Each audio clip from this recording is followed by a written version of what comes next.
أعوذ بالله من الشيطان الرجيم. بسم الله الرحمن الرحيم.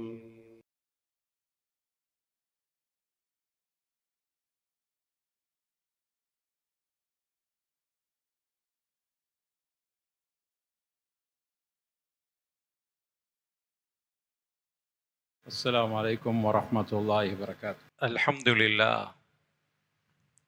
الذي يهتدى المهتدون وبعدله ضل الضالون لا يسأل أما يفعل وهم يسألون أحمده سبحانه وأشهد أن لا إله إلا الله وحده لا شريك له وأشهد أن محمدا عبده ورسوله أما بعد فإن أصدق الحديث كتاب الله وخير الهدي هدي محمد صلى الله عليه وسلم وشر الأمور محدثاتها وكل محدثة بدعة وكل بدعة ضلالة وكل ضلالة في النار. فأعوذ بالله من الشيطان الرجيم. بسم الله الرحمن الرحيم. يا أيها الذين آمنوا اتقوا الله حق تقاته ولا تموتن إلا وأنتم مسلمون. رب اشرح لي صدري ويسر لي أمري واحلل عقدة من لساني يفقهوا قولي. اللهم صل على محمد وعلى آل محمد كما صليت على إبراهيم وعلى آل إبراهيم إنك حميد مجيد. اللهم بارك على محمد وعلى آل محمد كما باركت على إبراهيم وعلى آل إبراهيم إنك حميد مجيد. எல்லா புகழும் புகழ்ச்சியும் ஏக இறைவன் அல்லாஹ் ஒருவனுக்கே சொந்தம். சாந்தி சமாதானம் நபிகள் நாயகம் ரசூலுல்லாஹி ஸல்லல்லாஹு அலைஹி வஸல்லம் அவர்கள் மீதும், அவர்கள் உற்றார் உறவினர்கள், சஹாபா தோழர்கள், தாபியீன்கள், தபு தாபியீன்கள், குறிப்பாக நம் அத்துணை பேர்கள் மீது வேண்டும் நலவட்டுமாக. அன்பான சகோதரர்களே, பெரியவர்களே, இன்றைய குத்பா பேருரையின் தலைப்பு ரசூலுல்லாஹி ஸல்லல்லாஹு அலைஹி வஸல்லம் அவர்கள் கூறிய ஒரு ஹதீஸ். இத்தகு தஅவத்தல் மதுலூம், பாதிக்கப்பட்டவரின் துஆவுக்கு பயந்து கொள்ளுங்கள். அல்லாஹ்வுடைய தூதர் ரசூலுல்லாஹி ஸல்லல்லாஹு அலைஹி வஸல்லம் அவர்கள் இந்த இஸ்லாமிய மார்க்கத்தில் பண்பாடு ரீதியாக நற்பண்புகள் சம்பந்தமான ஒரு பெரிய புரட்சியை செய்திருக்கிறார். அதனுடைய தொடராகத்தான் நாம் அது சம்பந்தமான பண்புகளை தலைப்பாக எடுத்து பேசி வருகிறோம். உள்ளபடியாக அமானிதம் பேணுதல், பொறாமை கொள்ளாமல் இருத்தல் என்கிற இந்த தலைப்புகள் எல்லாம் இன்று வேண்டுமானால் நமக்கு சாதாரணமாக தெரியலாம். ஆனால் ரசூலுல்லாஹி ஸல்லல்லாஹு அலைஹி வஸல்லம் அவர்களுடைய காலத்தில் அது ஒரு பெரிய புரட்சி. அமானித மோசடிக்காரர்கள் அநேகர்கள் அரபுகளில் இருந்தார்கள். அதே போன்று அநீதம் செய்யக்கூடியவர்கள் ஏராளமான வாலிம்கள் இருந்தார்கள். இப்படியான ஒரு காலகட்டத்தில் தான் நபிகள் நாயகம் ஸல்லல்லாஹு அலைஹி வஸல்லம் அவர்கள் அமானித மோசடியை பற்றி கண்டித்தார்கள். பொறாமை கொள்ளுதல் கூடாது என்கிற விஷயங்களை அவர்களுக்கு கற்றுக் கொடுத்தார்கள். சகோதரத்துவத்தோடு இருக்க வேண்டும் என்று சொன்னார்கள். அதனுடைய வரிசையில பாதிக்கப்பட்டவரின் துஆவுக்கு பயந்து கொள்ளுங்கள் என்று ரசூலுல்லாஹி ஸல்லல்லாஹு அலைஹி வஸல்லம் இந்த உம்மத்துக்கு அவர்கள் அறிவுரை கூறினார். பாதிக்கப்பட்டவர்கள் விஷயத்திலே இஸ்லாம் மிகவும் கவனத்தோடு இருக்கிறது. நமது மார்க்கத்தை பொறுத்தவரையில அநீதம் செய்யக்கூடிய நபர்களுக்கு எதிரான ஒரு மார்க்கம். எந்த சூழலிலும் எந்த வகையிலும் யாரும் அநீதத்தால் பாதிக்கப்பட்டு விடக்கூடாது என்பதை இஸ்லாம் கவனத்தோடு கவனிக்கின்றன. அநீதம் என்பது பாவத்தினுடைய ஒரு உச்ச பாவமாக இருக்கிறது.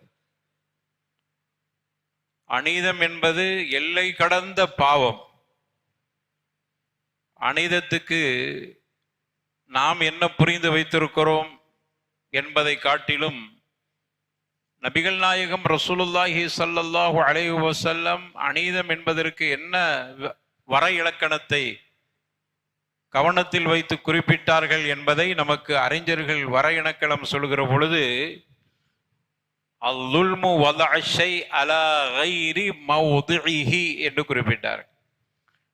ஒன்றை வைக்க வேண்டிய இடத்தில் வைக்காமல் தவறான இடத்தில் அந்த பொருளை வைத்தால் அதுவும் அநீதம்தான்.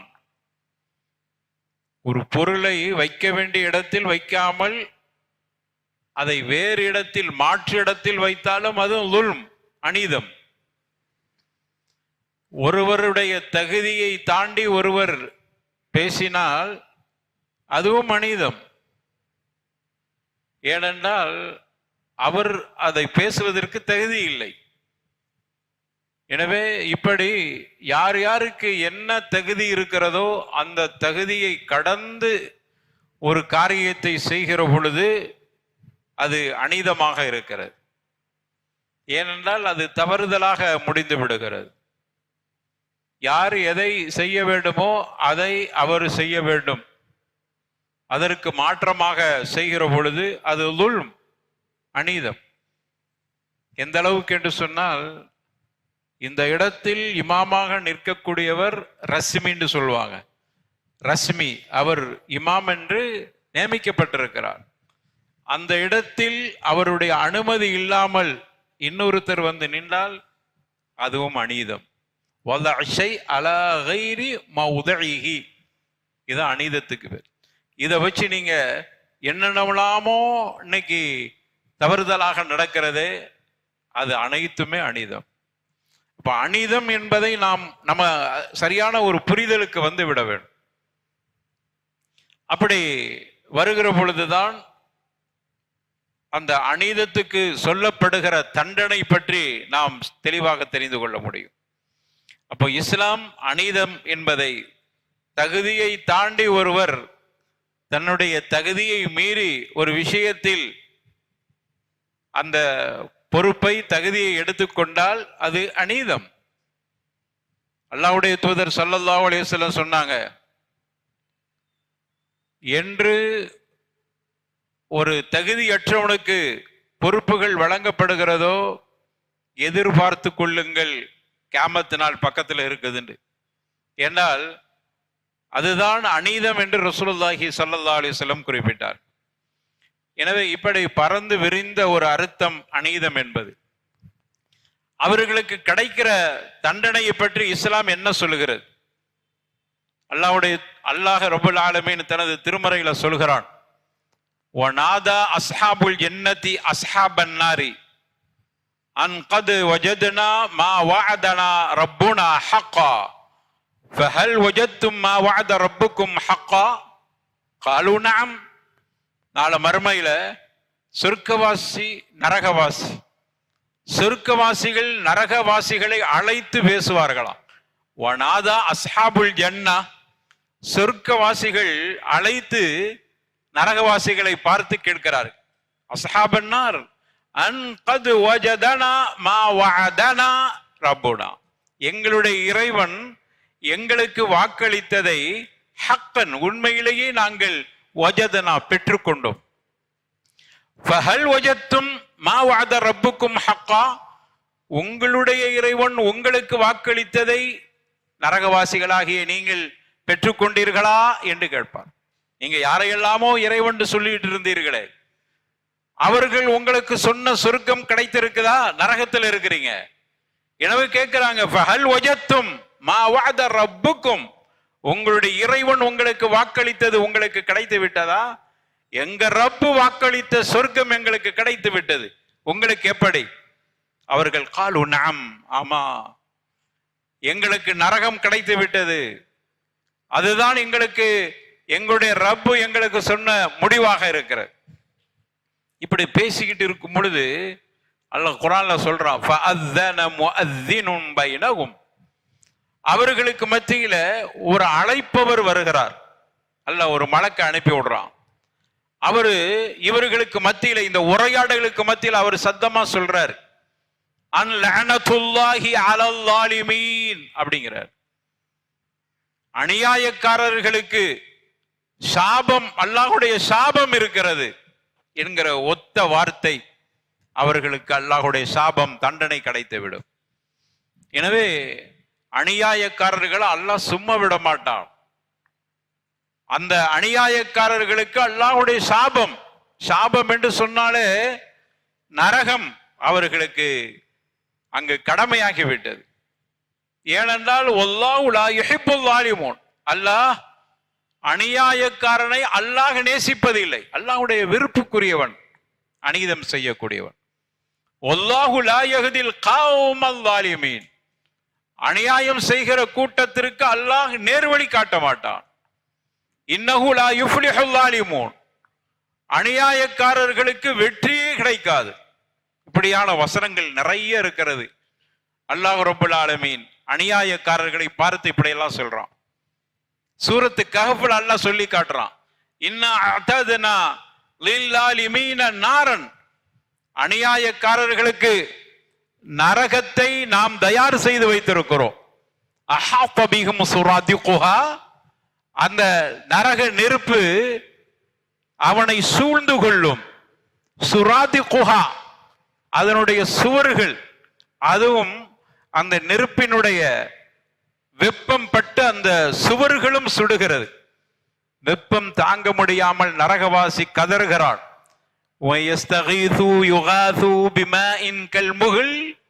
அவன் இரட்சிப்பு தேடுகிறான், எனக்கு தண்ணீர் வேண்டுமே என்று கதறுகிறான். வெப்பம் தாங்க முடியலையே, கொஞ்சம் தண்ணீர் கொடுங்களே என்று கேட்கிறான். அவனுக்கு தண்ணீர் கொடுக்கப்படும்.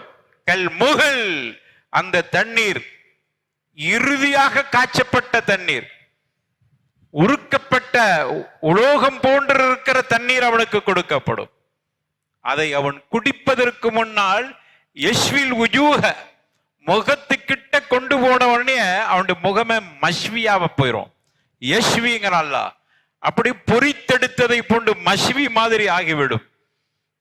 ஷராப், அவனை முகத்தை பொசுக்கி விடுவது மட்டுமல்ல, அது பானங்களில் கெட்ட பானமாக இருக்கிறது. ஓய்வெடுக்கிற இடம் மோசமான இடமாக உனக்கு ஆகிவிட்டது. என்ன காரணம் தெரியுமா? நீ லாலிமாக இருந்தாய், அநியாயக்காரனாக இருந்தாள், அநீதம் செய்து கொண்டிருந்தாள். அநீதத்துக்கு கொடுக்கிற தண்டனையைத்தான் அல்லாஹ் ரப்பல் ஆலமீன் இங்கு சொல்லி காட்டுகிறான்.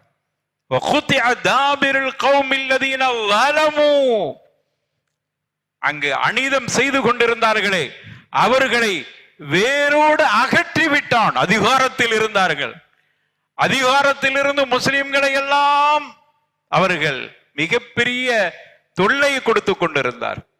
அதைத்தான் அல்லாஹ் சொல்றான், அவர்களுடைய இருப்பை அல்லாஹ் காலி பண்ணி விட்டான். அவரை அடியோடு வேரோடு அவர்களை கருவறுத்து விட்டான். ஏன் தெரியுமா? அல்லதீன ஸலமு, அநீதம் செய்து கொண்டிருந்தார். எவ்வளவு கால வேண்டுமானால் ஆட்டம் போட்டுக்கள், நம்ம கண்கூடா பார்க்கிறவன். ஆனா அவைகளை சொல்லிதான் உங்களுக்கு தெரிய வேண்டியது இல்லை, கண்கூடாக பார்க்கிறோம். ஆட்சி அதிகாரத்தில் இருந்தார்கள். எத்தனை ஆண்டு காலம் உலமாக்கள் பாதிக்கப்பட்டார்கள், சிறையிலே வைத்தார்கள். கடைசியில் அவருடைய முடிவு என்ன ஆயிட்டு தெரியுமா? எங்கேயோ போய் அடைக்கலமாகிற நிலைக்கு தள்ளப்பட்டு விட்டார். அல்லாஹ் சொல்றான், அவர்களை வேரோடு அழித்து விடுவான். இன்னைக்கு அவர்களுடைய நிலை என்ன தெரியுமா? உயிருக்கு பயந்து போயிருக்கிறார். இவ்வளவு காலமும் உன்னை ஆட்டி படைத்துக் கொண்டிருந்தாயே, உன்னுடைய அதிகாரம் என்ன ஆயிற்று? வாலிம், அநியாயக்காரர்களை அல்லாஹ் சும்மா விட மாட்டான். எனவே அதை சொல்லிட்டு அல்லாஹ் குத்திஅ தாபிருல் கௌமில் லதீன ஸலமு வல்ஹம்துலில்லாஹி ரப்பில் ஆலமீன். அகிலத்தாரின் அல்லாஹ்வுக்கு புகழனைத்து. ஏனென்றால் இத மாதிரியான அநியாயக்காரர்களை அடியோடு அல்லாஹ் சாய்த்து விட்டான். உயிருக்கு பயந்து போய் சாப்பிட்டா சாப்பாட்டுல விஷம் வைத்து விடுவார்களோ என்று அச்சப்படுகிற அளவுக்கு அல்லாஹ் அவர்களை ஆக்கிவிட்டான். இப்படித்தான் அநீதம் செய்யக்கூடியவர்களை அல்லாஹ் விட்டு வைப்பதில்லை. அருமையாளவர்களே, அல்லாஹ்வுடைய தூதர் ஸல்லல்லாஹு அலைஹி வஸல்லம் ரசூலுல்லாஹி ஸல்லல்லாஹு அலைஹி வஸல்லம் சொல்றாங்க, அல்லாஹ் சொன்னதாக சொல்ற ஹதீஸ் குதுசி முஸ்லிம்ல பதிவு செய்யப்பட்டிருக்கிறது. யா இபாதி, என்னுடைய அடியார்களே, இன்னி ஹர்ரம்து லுல்ம அலா நஃப்ஸி, அநீதம் செய்வதை எனக்கு நானே ஹராமாக்கி கொண்டு அல்லாஹ் சொல்றான். நான் அநீதம் செஞ்சா யாரும் கேட்க முடியாது. யாராவது அல்லாஹ்வை பார்த்து கேட்க முடியுமா? ஏன் இந்த அநியாயத்தை பண்ணாண்டு? சும்மா சாதாரண ஒரு பொறுப்பில் உள்ள ஆட்சி அதிகாரத்தில் இருப்பவர்களையே கேட்பதற்கு அச்சப்படுகிற அளவுக்கு நிலை இருக்கிறது என்றால் ரப்பல் ஆலமீன் அநியாயம் செஞ்சா யாராவது கேட்க முடியுமா? ஆனா அல்லாஹ் சொல்றான், என்கிட்ட யாரும் கேட்க முடியாது. ஆனா இன்னி ஹர்ரம்து லுல்ம அலா நஃப்ஸி, நான் எனக்கு நானே அநீதத்தை தடை செய்து கொண்டேன் அப்படின்னு சொல்லிட்டு வஜஅல்துஹு பைனக்கும் முஹர்ரமா, அதே போன்று நான் உங்களுக்கும் அநீதம் செய்வதை தடை செய்கிறேன். அல்லாஹ் தனக்கு தடை செஞ்சுட்டான், அதனால நீங்க யாருக்கும் செய்யாதீங்க. ஃபலா தலாலமு, ஒருவருக்கொருவர் அநீதம் யாருக்கும் செஞ்சு விடாதீங்க. சின்ன அநீதம் கூட செஞ்சிடக்கூடாது. உங்களுக்கு அநீதம் என்று மனசுல பட்டுச்சுன்னா அதை விட்டு தவிர்த்து கொள்ளுங்கள். ஒரு சிறிய வார்த்தை, இந்த வார்த்தையை சொன்னா அவருக்கு அநீதம் செஞ்ச மாதிரி ஆயிருமோ, அவருடைய இஸ்ஸத்துக்கு பாதிப்பு வந்து விடுமோ, அதுவும் கூட அநீதம் தான். ஒருவருடைய தகுதியை குறைத்து மதிப்பிட்டு நான் ஒரு வார்த்தை பேசுவதும் கூட அநீதம். காரணம் என்ன தெரியுமா? ஒருவருக்கு இருக்கிற தகுதியை, அந்த தகுதியை கொடுக்காமல் அதுக்கு வேறு வகையான தவறான வார்த்தைகளை சொன்னால் அதுவே அநீதம். அப்போ ஒருவருடைய தகுதி, ஒரு ஆசிரியர், அவருக்கு என்ன நான் இஸ்ஸத்து கொடுக்கணுமோ அதை கொடுக்கணும். அவர்கிட்ட தவறு இருந்தால் அதை கண்ணியத்தோடு சுட்டி காட்டுவதற்கு எல்லா உரிமை இருக்கிறது. நம்ம உட்கார்ந்து வாட்ஸ்அப்ல போட்டுட்டு இருக்கிறது இல்ல.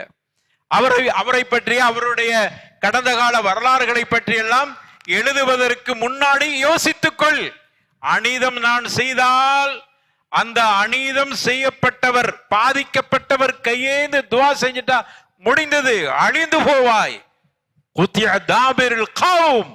அடியோடு வேரோடு அல்லாஹ் சாய்த்து விடுவான். இவ்வளவு அல்லாஹ் சொல்றான, சாய்க்கையிலேன்னு நினைக்கலாம். கண்கூட இப்ப பார்த்தவன் ஆட்சி அதிகாரத்தில் இருந்தவர்களுடைய நிலை ஓடிப்போய் எங்கேயோ அடைக்கலம் செல்கிற நிலைக்கு தள்ளப்படுற. அதுதான் அல்லாஹ் சொல்றான், விட்டு வைப்போம், அதிகாரத்தில் இருப்பாயிலே, ஆனா உன்னுடைய அதிகாரத்தை நீ தவறாக அங்கு பயன்படுத்தினாய். பாதிக்கப்பட்டார்கள், கையேந்தினார்கள். ஒரு நாள் இல்ல, 2 நாள் இல்ல, பல வருடங்கள் உருண்டோடி விட்டது. பல பேர் அநீதத்திலேயே பாதிக்கப்பட்டு மரணித்து விட்டார். அந்த இன்பத்தை சுவைக்க முடியாமலேயே மரணித்து விட்டார். அவ்வளவு தூரத்துக்கு அல்லாஹ் விட்டு வைத்தான். அடுத்தது கூத்திய, அல்லாஹ் அவர்களை அடியோடு கருவறுத்து விட்டான். இந்த நிலையை கொஞ்சம் யோசிக்க வேண்டும். அதனால நம்ம யாரை பற்றியும் அவர்களுடைய தகுதிக்கு தக்க மரியாதையை கொடுக்காமல் இருப்பதும் அநீதம். அல் முஸ்லிம், ரசூலுல்லாஹ் சொன்னாங்க, அல் முஸ்லிம் அகுல் முஸ்லிம், ஒரு முஸ்லிம் இன்னொரு முஸ்லிமுக்கு சகோதரர். அப்படின்னா அர்த்தம் என்ன? சும்மா சொல்லிட்டு போறதா? சகோதரர்களே என்று பேசுவது அல்லது சொல்வதோடு நிறுத்தி கொள்வதா? ரசூலுல்லாஹ் விளக்கம் கொடுக்கிறாங்க.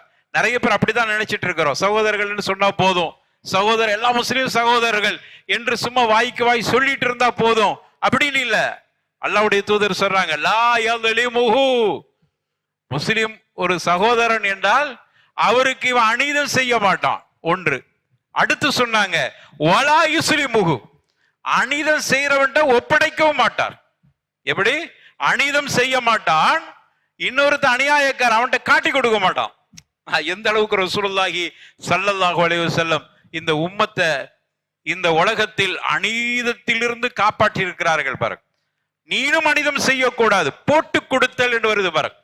இன்னைக்கு பாக்குறோம், யாருகிட்ட போட்டு கொடுக்கிறாங்க? ஒரு விஷயத்தை நாம் தெளிவா புரிந்து கொள்ள வேண்டும்.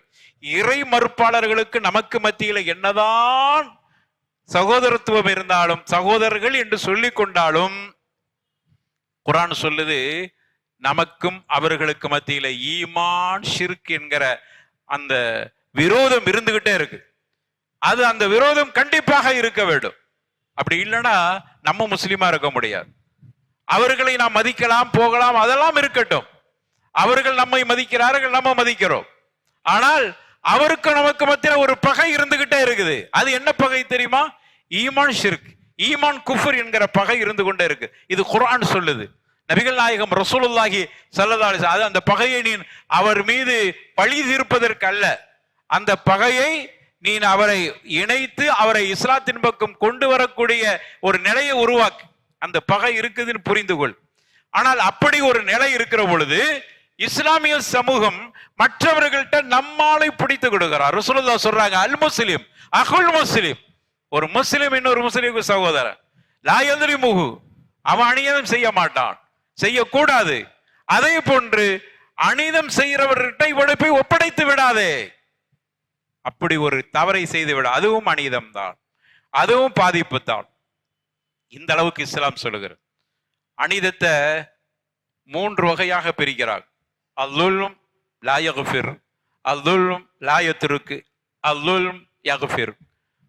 அநீதம் என்பது அல்லாஹ் மன்னிக்கவே மாட்டான், அந்த அநீதத்தை மன்னிக்கவே மாட்டான் அப்படின்னு ஒரு அநீதம். இன்னொரு அநீதம், அந்த அநீதத்தை அல்லாஹ் விடவே மாட்டான், கியாமத் வரைக்கும் கொண்டு வந்துருவான். இது 2வது. 3வது அநீதம், அல்லாஹ் மன்னிப்பான், நாடினால் மன்னிப்பான். 3 வகையா பிரிக்கிறார். அநீதம் மன்னிக்கவே மாட்டான், இல்லாம குர்ஆன் வசனம் இருக்கிறது, நேரம் நமக்கு இடம் தராது, சொல்லிட்டே போயிடுற.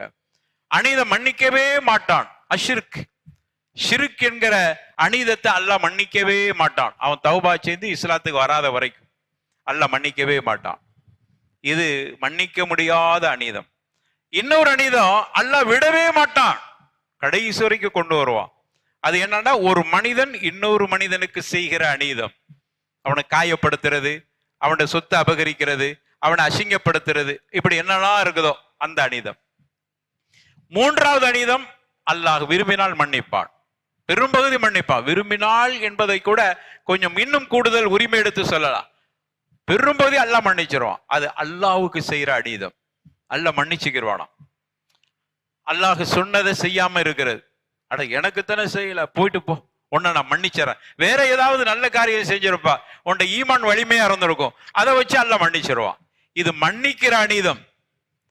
ஆனால் அல்லாஹ் விடவே மாட்டான்னு சொல்றான, அது ஒரு மனிதன் இன்னொரு மனிதனுக்கு செய்யற அநீதம். எந்த அநீதத்தை நம்ம செஞ்சிட்டு இருக்கிறோம் யோசிக்க வேண்டும் அருமையானவர். அந்த அநீதம், ஒரு மனிதன் இன்னொரு மனிதனுக்கு அவனை ஏமாற்றுதல், ஏமாத்துறது, நம்ப வைத்து ஏமாத்துறது, அது பெரிய அநீதம். சூழலை பார்த்து அவன்கிட்ட இருந்து பொருளை அபகரித்தல். ஒருவன் பாதிக்கப்பட்டிருக்கான், ரொம்ப அச்சத்துல இருக்கிறான், அவன்கிட்ட என்னத்தையாவது சொல்லி அவன்கிட்ட இருந்து கறந்துடுறது படத்தை, இப்படியான அநீதம். ஏமாற்றுதல், சொந்த சகோதரன் சகோதரிகள்கிட்ட கமிஷன் அடிக்கிறது. ஒரு கடைக்காரர் என்கிட்ட சொன்ன விஷயம், ஒருவர் கடை வச்சிருக்கிறார், அவர்கிட்ட போய் வீட்டுக்கு உண்டான சாமானை வாங்குறாங்க. அவருடைய சகோதரன் வெளிநாட்டில் இருக்கிறார், வீடு கட்டிக்கிட்டு இருக்கிறோம், நீங்க இந்த பொருள்கள்லாம் வாங்கி போடுங்க, வீட்டு வேலை, செங்கல் மண்ணு கல் எல்லாம் வாங்கி வீடை கட்டுறாரு. கடைசியில கடைக்காரர்கிட்ட போய் அந்த கமிஷன் கொடுப்பார்களாம், அதுக்குள்ள கமிஷனை தாண்டு அவருக்கு அதிர்ந்து போனார். அந்த முதல்ல அந்த கமிஷன் மற்றவங்களுக்கு கொடுக்கறது தவறு, அவர் அது அந்த தவறை செய்யறவரை அதிர்ந்து போனார். அட கூட பிறந்த சகோதரர் அவன்கிட்ட கமிஷன் அடிக்கிறான் பார், இவன் இதான் அநீதம். உன்னை நம்பி இருக்கிறான், உன்னை நம்பி வேற ஆள்கிட்ட கொடுத்தா ஏதாவது விளையாடிடுவான்னு சொல்லி உன்னை நம்பி கொடுக்கப்பட்டிருக்கு. நீ அதுல போய் கமிஷன் அடிக்கும் போது அவர் தரம் குறைந்ததை தர வேண்டி இருக்கும். அப்படி தருகிற பொழுது அது தரத்துக்குண்டான தொகையை போட்டு விட்டு அதுல உள்ள பங்கை உனக்கு தருவார். அது எப்படி ஹராம், உனக்கு எப்படி ஹலால் ஆகும்? அது ஹராம் தானே. உனக்கு தேவைன்னா கூலியை கேளு, இல்ல நான் உழைக்கிறேன் அவர்கிட்ட கேளு, அது ஹலால் உனக்கு. நான் அதை கவனிக்கிறேன் போறேன், எனக்கு ஒரு சின்ன ஏதாவது கொடுங்க, சகோதரனானது கேட்டுக்க, நீ உழைக்கிறதுக்கு கேட்கறதுல தப்பே இல்லை. ஆனால் சகோதரன் என்ன கேட்கறது அப்படின்னு நினைத்துட்டு நீ செய்யற வேலை என்ன தெரியுமா, அவனுக்கு தெரியாம கமிஷன் அடிப்பது, இது அநீதம். இந்த அநீதத்தையும் அல்லாஹ் விட மாட்டான். பாகப்பிரிவு அடிக்கடி நான் சொல்லிட்டே இருக்கிறேன். ஏன்னா இந்த பாகம் பிரிவினை சம்பந்தமாக நம்முடைய மக்கள்கிட்ட, ஏன்னா அல்லாஹ் ரப்பல் ஆலமீன் நம்ம மக்களுக்கு எல்லாத்துக்கும் சொத்துக்களை கொடுத்துருக்கிறான். எல்லாரும் பரக்கத்தா இருக்கிறாங்க. அல்ஹம்துலில்லாஹி ரப்பில் ஆலமீன். யாருக்கிட்ட பார்த்தாலும் 2 வீடு ஏதாவது ஒண்ணு இருக்கும், சொத்து இருக்கும். அல்ஹம்துலில்லாஹ், அல்லாஹ் பரக்கத்தா இருக்கும். அல்லாஹ் அதை அந்த செல்வத்தை நிஅமத்தாக்கட்டும், அல்லாஹ்வுடைய பொருத்தத்தை கொடுக்கட்டும், துஆ செஞ்சுக்கிறோம். ஆனால் அந்த சொத்தை சரியாக பங்குதாரர்களுக்கு கொடுக்காமல் ஏமாற்றுறது எவ்வளவு பெரிய அநீதம். அப்படியான அநீதங்கள் நடந்து கொண்டிருக்கிற.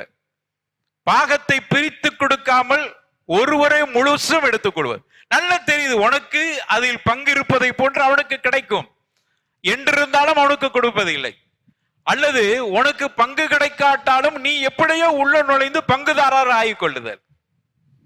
ஒரு இடையில ஒருவர் வந்து சொல்றார், எப்பமோ ஒரு காலத்தில் ஒருவர் சொத்தை எழுதி வைத்துட்டு போயிருக்கிறார். எப்பமோ பல ஆண்டுகளுக்கு முன்னால். அதற்கு பிறகு அந்த யாரு மீது எழுதப்பட்டதோ அவங்களே மறந்துட்டாங்க. கேட்கையில அவர்களுடைய முன்னோர்களும் மூத்தா போயிட்டாங்க. ஆனா சம்பந்தப்பட்டவங்களுக்கு தெரியுது இது அவங்களுக்கு சேர வேண்டிய சொத்துண்டு. ஆனா இவங்க கொடுக்கல, கேட்டு வந்தா பாத்துக்கிறோன்னு இருந்துட்டாங்க. அது காலம் ஓடி போயிடுச்சு. ரொம்ப நாளைக்கு பிறகு போய் கேட்டு இருக்கிறாங்க, உடனே கொடுத்துட்டாங்க. அது வேற விஷயம். இதுவும் கூட அவர்கள் கேட்காட்டா அவர்கள் கொடுத்திருக்க மாட்டார். ஏன்னா இவ்வளவு காலம் ஓடி போய் அவன் நீங்க கேட்க இல்லையா அது அப்படி அப்படின்ட்டாங்க, முடிஞ்சது. அப்ப இதே மாதிரியான ஒரு தவறுகள் நடக்குது. இது சாதாரணமான, இதுவும் அநீதம். உரியவர்கள்ட்ட உரியது போய் சென்றடையவில்லை என்றால் அது அநீதம். அவர் பாதிக்கப்பட்டிருக்கிறார். எனவே இப்படியான பாதிப்புகள் ஏராளம் நடந்து கொண்டிருக்கிறது. சந்துகளை அடைப்பது, சாலைகளிலே உள்ளதை சேர்த்து எடுத்துக்கொள்ளுதல் பார்க்கிறோமா இல்லையா? இது பொது இடம் என்று தெரிகிறது, அதை எடுத்து அடைத்துக் கொள்ளுதல். மக்கள் போக்குவரத்திற்கு தடையாக இருக்கிற எதுவாக ரசூலுல்லாஹ் காலத்தில் ஒரு மரத்தின் கொப்பை ஒடித்து போட்டார். ஏன் தெரியுமா? பிறருக்கு இடையூறாக இருந்தது என்பது. அவருக்கு சொர்க்கத்துல சந்தோஷமா இருக்கிறார். மரத்தின் கொப்பை ஒடித்தார். பிறருக்கு எதுவுமே சரி. இன்னைக்கு நம்ம நாட்டில் உள்ள சட்டங்களை பாருங்க, ஆச்சரியமா இருக்குது. மரங்கள், சாலைகள் மக்கள் போறதுக்காக வேண்டி அந்த இடங்களில் இருக்கிற மரத்தை அகற்றினா அது பெரிய குற்றமா? மனிதனை சாவடிச்சிட்டு இருக்கிறான், அது குற்றம் இல்லை. எவ்வளவு பெரிய இஸ்லாம் சொல்லுது, பிறருக்கு பாதிப்பை ஏற்படுத்துகிற எதுவாக இருந்தாலும் சரி, முதல்ல மனுஷனுக்கு தான் உரிமை இருக்குது. அது எதுவாக இருந்தாலும் சரி, மரத்தை வளர்க்க வேண்டும் என்று சொல்லுகிற இஸ்லாம், அது மக்களுக்கு போக்குவரத்துக்கு இடையூறாக இருந்தால் அகற்றிவிடு. சாலைகள்ல பாக்குறோம் எவ்வளவு நெருக்கடியா இருக்குது. கேட்டா அது எடுத்துடக்கூடாது. எடுத்தா என்ன? அது மக்களுக்கு அந்த அந்த விஷயத்துல, ஏன்னா மனிதனுக்கு யாருக்கெல்லாம் இடையூறு இருக்கா அதுவும் அநீதம். அது ஒரு அரசாங்கம் செஞ்சா அரசாங்கம் அந்த அநீதத்தை செய்கிறது. அநியாயக்கார அரசு அப்படின்னு தான் ஆயிரும். எனவே இப்படி அநீதங்கள் என்று பார்த்தால் எத்தனையோ வகைகள் இருக்கிறது. இப்படியான பாதிப்புகள் சமூகத்துல நடந்து கொண்டிருக்கிறது. இந்த அநீதங்களுக்கெல்லாம் நாம் முடிவு கட்ட வேண்டுமானால் இந்த ஹதீஸ் நமக்கு மிக தெளிவான ஒரு எச்சரிக்கையை கொடுக்கிறது. அந்த ஹதீஸ் என்ன எச்சரிக்கையை கொடுக்கிறது என்பதை பார்ப்போம். அல்லாஹ் ரப்பல் ஆலமீன் அநீதத்திலிருந்து, அநீதம் செய்யக்கூடிய அநியாயக்காரர்கள் இருந்து அல்லாஹ் நமக்கு பாதுகாப்பை தருவானாக. அதே போன்று அநீதம் செய்கிற எண்ணத்தை நமக்கு தூரமாக்கி அல்லாஹ் ரப்பல் ஆலமீன் நல்லவர்களாக, நீதவான்களாக ஆக்குவானாக. வாஹிரு தஅவானா அல்ஹம்துலில்லாஹி ரப்பில் ஆலமீன். அல்ஹம்துலில்லாஹ் வஸ்ஸலாத்து வஸ்ஸலாமு அலா ரசூலில்லாஹ் வ அலா ஆலிஹி வ ஸஹ்பிஹி அஜ்மஈன். அம்மா பஅத். அன்பான சகோதரர்களே, நபிகள் நாயகம் ரசூலுல்லாஹி ஸல்லல்லாஹு அலைஹி வஸல்லம் அவர்கள் முஆத் ரலியல்லாஹு அன்ஹு அவர்களை யமன் தேசத்துக்கு அனுப்பி வைக்கிற பொழுது சொன்ன நிறைய உபதேசங்கள், வசியத்துல மிக முக்கியமான வசியத், இத்தகி தஅவத்தல் மதுலூம், நீங்கள் அநீதம் இழைக்கப்பட்டவனின், பாதிப்பு இழைக்கப்பட்டவரின் துஆவுக்கு பயந்து கொள்ளுங்கள் என்று சொன்னார். ஒருத்தன் பாதிக்கப்பட்டிருக்கிறான், அவன் கையேந்தி துஆ செய்வதற்கு நீங்கள் பயந்து கொள்ளுங்கள் என்று சொல்லிட்டு காரணம் சொல்றாங்க.